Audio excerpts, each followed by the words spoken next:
Bonjour à tous, voici une vidéo qui reprend les principaux éléments de la leçon statistique. Alors tout d'abord, pour calculer un pourcentage traduit une situation de proportionnalité. Prenons un exemple. Lors du début de la leçon, donc il y avait 24 élèves présents. Nous leur avons posé 3 questions. Combien d'élèves possèdent un téléphone portable? 21 élèves. Combien d'élèves ont un accès Internet à la maison? 23 élèves. Combien d'élèves ont une télévision dans leur chambre? 12 élèves. À partir de là, nous allons calculer d'abord ce que l'on appelle les fréquences. Alors, qu'est-ce que la fréquence? C'est l'effectif sur l'effectif total. C'est-à-dire, ici, première question, 21 élèves sur 24 possèdent un téléphone portable. Donc, la fréquence est de 21 sur 24, sous forme de fraction. Ce qui nous donne, sous forme décimale, 0,875. Ensuite, si on souhaite obtenir la fréquence sous forme de pourcentage, il suffit de multiplier par 100 la fréquence sous forme décimale, ce qui nous donne 87,5%. On a simplement décalé la virgule de 2 rangs. Deuxième exemple. 23 élèves sur 24 ont un accès Internet à la maison. 0,958. Et la fréquence de pourcentage, donc, on multiplie par 100, 95,8%. Et enfin, 12 élèves sur 24 ont une télévision dans leur chambre, ce qui nous donne une fréquence de 12 sur 24, soit 0,5 sous forme décimale, fois 100, 50%. Oui, 50%, donc la moitié des élèves, 12 sur 24.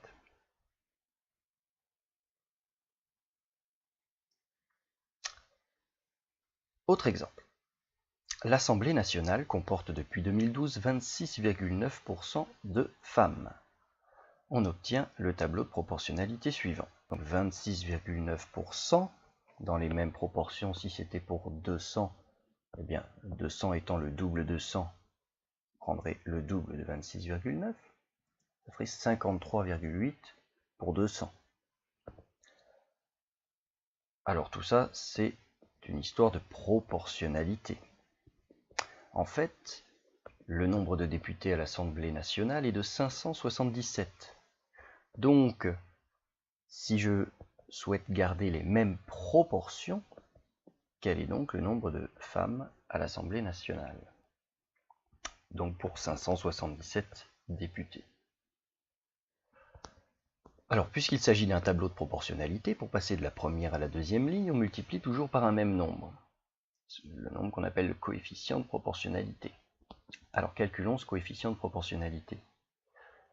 Pour ça, on va prendre le pourcentage, la 26,9%. 26,9 pour une valeur de 100. Comment je fais pour passer de 100 à 26,9? Par quoi je multiplie 100 pour obtenir 26,9? Autrement dit, 26,9 c'est combien de fois 100? Dans 26,9, combien de fois 100? Et oui, c'est 26,9 divisé par 100 qui nous donne la réponse.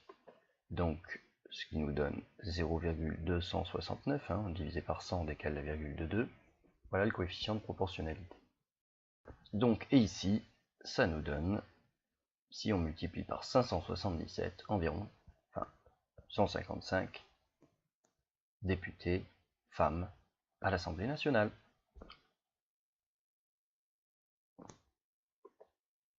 Alors si on reprend le calcul complet, ça nous donne ceci. Il y a 26,9% de femmes à l'Assemblée nationale. Si on calcule 26,9% de 577, puisqu'il y a 577 députés, nous effectuons ce calcul. 577 fois 26,9 sur 100.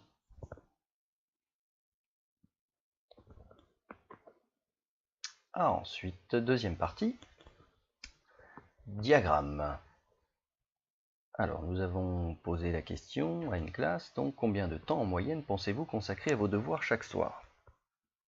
Donc toujours pour une classe de 24 élèves, donc 6 élèves ont répondu moins de 10 minutes, 3 élèves entre 10 et 20 minutes, 9 élèves entre 20 et 30 minutes, 4 entre 30 et 40 minutes, etc. 1, 0 entre 50 et 60 minutes, et un élève qui travaille plus de 60 minutes chaque soir pour ses devoirs. Ce qui nous donne un total de 24 élèves. Regardons quel est le pourcentage d'élèves dans chaque intervalle ici, qu'on appelle des classes. Donc 6 élèves, par exemple ici pour 24, travaillent moins de 10 minutes chaque soir pour les devoirs. Alors prenons d'abord le total, 24. 24 c'est la totalité des élèves, ça correspond donc à un pourcentage de 100%. Voilà. Ici nous avons affaire à un tableau de proportionnalité. Et oui, le pourcentage à chaque fois est proportionnel à l'effectif, au nombre d'élèves. Donc, parfois, je vais de 24 à 100. Eh bien, autrement dit, 100, c'est combien de fois 24 100, combien de fois 24 Non, 100, combien de fois 24 C'est la division. 100 divisé par 24 qui nous donne la réponse. Donc, je vais multiplier par ce nombre. Eh bien, chacun des effectifs de la deuxième ligne, ça me donnera le pourcentage. Donc ici, 6 fois 100 sur 24 me donne 25. 25% des élèves travaillent moins de 10 minutes pour le devoir chaque soir. 25% c'est le quart de la classe. Bah oui, 6 étant le quart de 24, ça confirme la proportionnalité. On continue. Donc 3 élèves pour 24 travaillent entre 10 et 20 minutes. 3 élèves pour 24, bah c'est la moitié de 6. Donc ce sera la moitié de 25%, c'est-à-dire 12,5%. Pour 9, par exemple, c'est la somme des deux, là, 6 et 3. Donc ça fera 37,5% des élèves qui travaillent entre 20 et 30 minutes. Bon, on peut continuer ainsi de suite à compléter le tableau avec la méthode de son choix, soit en multipliant par le coefficient de proportionnalité, soit en utilisant les autres colonnes. Donc pour 4 élèves, 16,7%, 4,2% pour un élève, ici 0, et de nouveau 4,2%. Voilà sous forme de pourcentage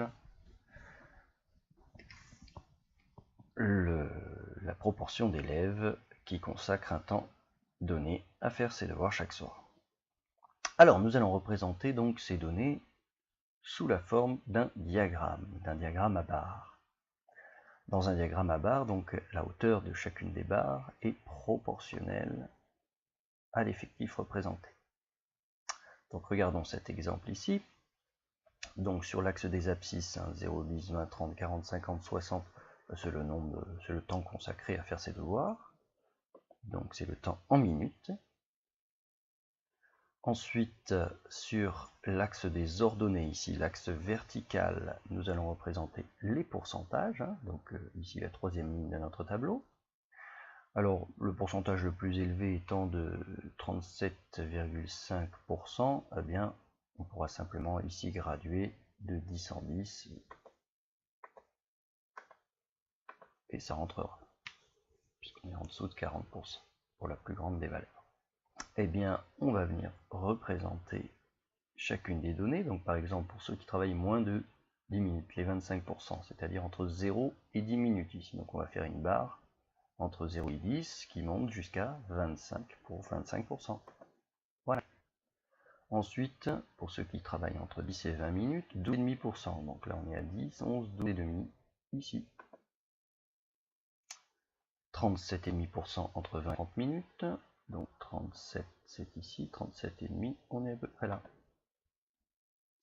16,7 entre 30 et 40 minutes.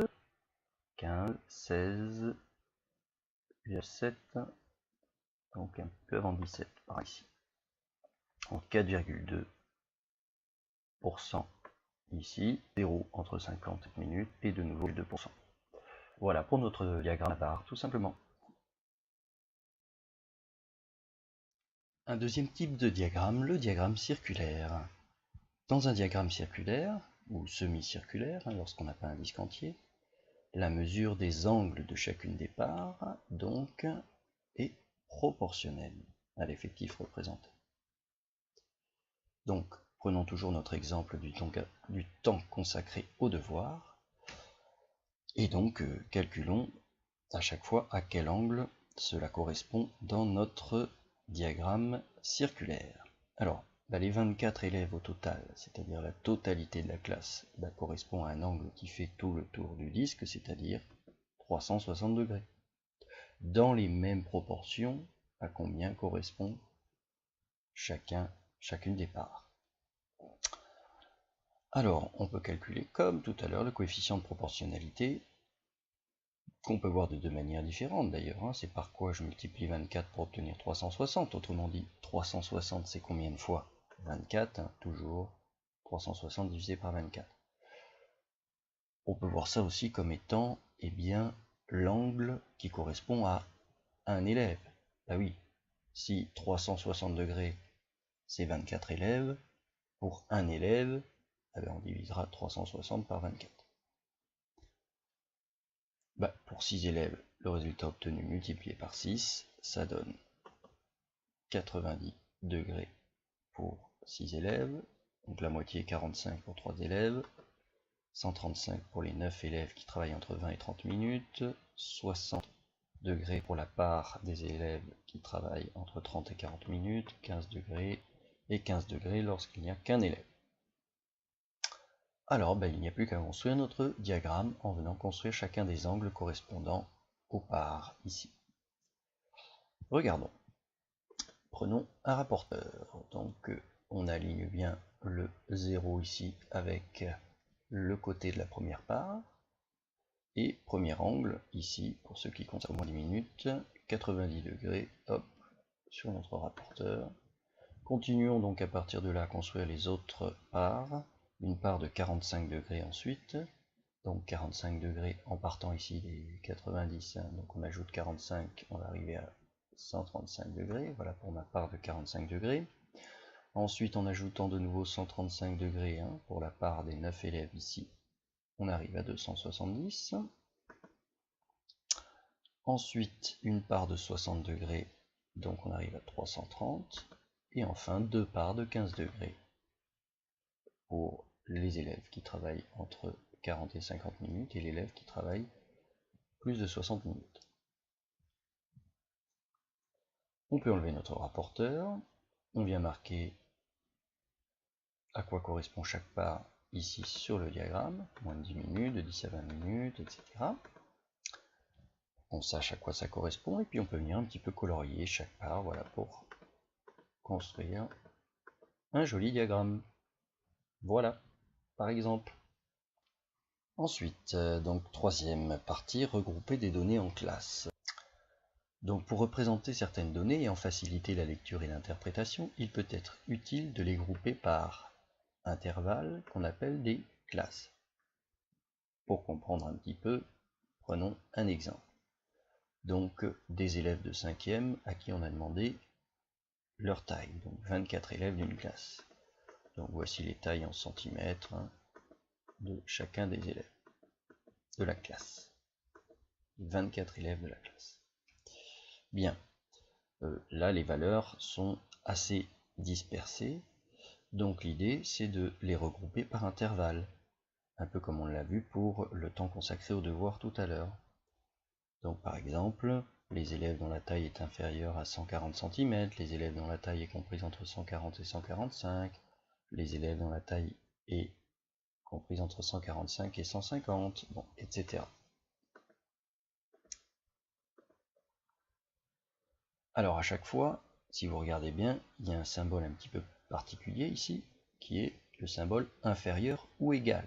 Ah bah oui, il faut bien savoir où se trouve l'élève qui mesure exactement 140, puisqu'on le met ici dans la première classe, dans le premier intervalle, ou dans la deuxième classe, ici, le deuxième intervalle. Eh bien, ce sera le deuxième ici, puisque là on nous dit que la taille est supérieure ou égale à 140. Donc elle pourrait être égale à 140. Alors qu'ici, il n'y a pas le ou égal, c'est les tailles strictement inférieures à 140, et pas égales à 140. Voilà. Ce qui permet ici de classer toutes les tailles de la classe. Donc, regardons combien il y a d'élèves dont la taille est inférieure à 140 cm. Eh bien, on vient compter le nombre ici. Parmi les valeurs récoltées, hop, on trouve un seul élève. Ensuite, un élève entre 140 et 145 cm, etc. On complète notre tableau. Donc, si on reprend la première valeur, un élève sur 24 mesure moins de 140 cm.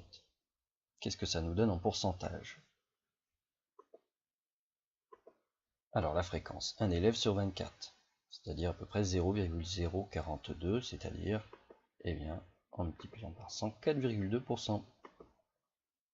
Même chose pour entre 140 et 145, et on procède au même calcul, eh bien, pour chacune des valeurs.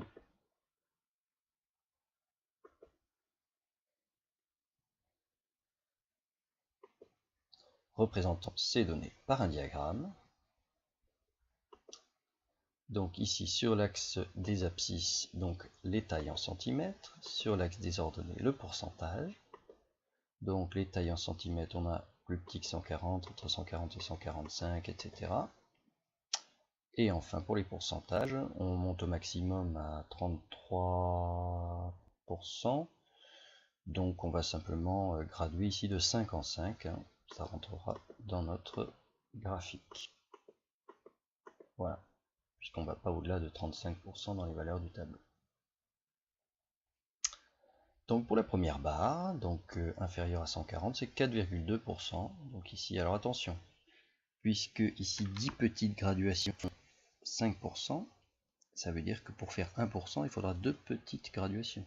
Ça fait 1%. Donc là, 1, 2, 3, 4.